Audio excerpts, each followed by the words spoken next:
जदि देखा गत 24 घंटार रेकर्ड तेबे राज्यर अनेक स्थान में हालकर मध्यम वर्षा रेकर्ड कर सहित 3टी स्थान में अति प्रबल वर्षा रेकर्ड कर 15टी स्थान में प्रबल वर्षा रेकर्ड कर सर्वाधिक वर्षा रेकर्ड कर बरगढ़ जिले में अंबाभनाठारे 180 मिलीमीटर। आज पर्यंत जदि देखा वर्षार परिमाण 1 जून रु नहीं 2 जुलाई पर्यंत तेबे टोटल वर्षा है 150.9 मिलीमीटर, जहाँफल कि वर्तमान आमर 34% डेफिसिएंट रही पूरा राज्य में। किंतु ढेंकानाल एक्सेस रेनफॉल रेकर्ड कर केन्द्रापड़ा, जगतसिंहपुर, कटक, नयागढ़, कंधमाल, बौद्ध और सोनपुर जिले में नॉर्मल रेनफॉल आज पर्यंत रही। अलग जिला गुड़िक डेफिसिएंट रेनफॉल रही।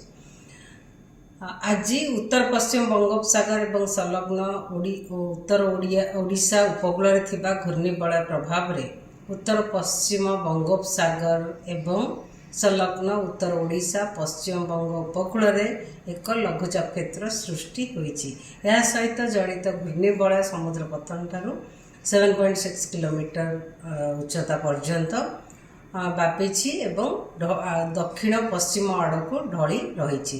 आगामी 2-3 दिन मध्य आहरी अधिक घनीभूत होबार संभावना रही। आगामी 7 दिन पर जब फोरकास्ट देखिए आगामी 7 दिन पर्यंत पूरा राज्य में वर्षा वर्षा सहित प्रबल वर्षा होबार संभावना रही। आगामी 24 घंटा पूरा राज्य में अधिकांश स्थान में हल्कर मध्यम वर्षा सहित प्रबल अति प्रबल वर्षा होबार संभावना रही। गोटे कि 2टा स्थान में जमीक बरगढ़, सोनपुर, बौद्ध, कंधमाल, बलांगीर, नुआपड़ा, नवरंगपुर, कोरापुट, मालकानगिरी जिले में और अलग जिला गुड़िक जमीक कलाहांडी, रायगढ़, गजपति, गंजाम, नयागढ़, खोर्धा, पुरी, कटक, जगतसिंहपुर, केन्द्रापड़ा, भद्रक, बालेश्वर, मयूरभंज, केउंझर, सुंदरगढ़, देवगढ़, संबलपुर, झारसुगुड़ा जिले में गोटे कि 2टा स्थान में प्रबल वर्षा होबार संभावना रही।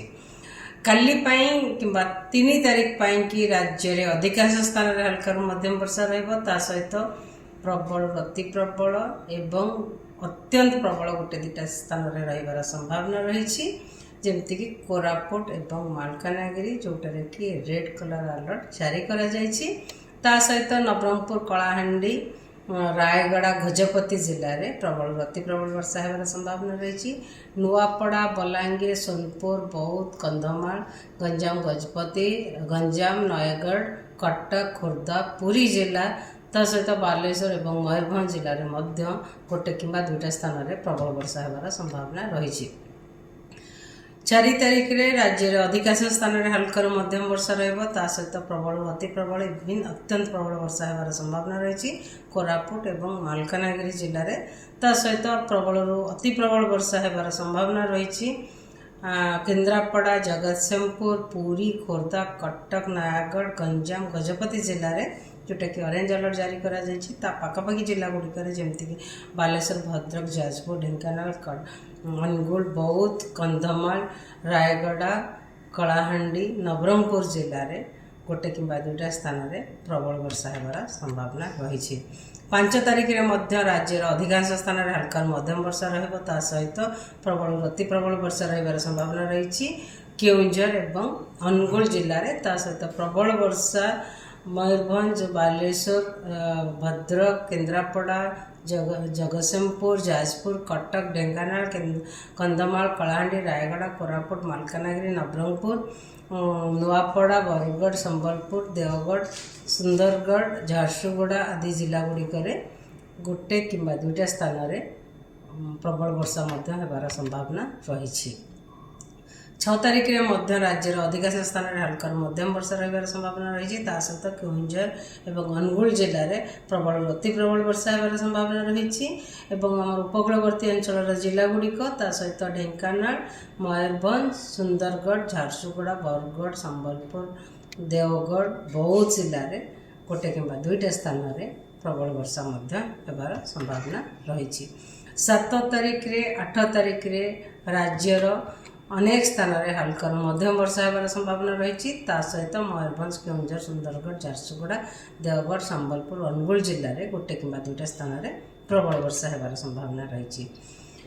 ଆଗାମୀ 5 ଦିନ ପାଇଁ ମାନେ 2 ତାରିଖ ଠାରୁ 6 ତାରିଖ ପର୍ଯ୍ୟନ୍ତ ଫିସରମ୍ୟାନ୍ ମତ୍ସ୍ୟଜୀବୀମାନଙ୍କ ପାଇଁ ୱାର୍ଣ୍ଣିଂ ଜାରି କରାଯାଇଛି। ମତ୍ସ୍ୟଜୀବୀମାନଙ୍କୁ ସମୁଦ୍ର ଭିତରକୁ ଯିବାକୁ ବାରଣ କରାଯାଇଛି କିମ୍ବା ମନା କରାଯାଇଛି 2 ତାରିଖରୁ 6 ତାରିଖ ପର୍ଯ୍ୟନ୍ତ।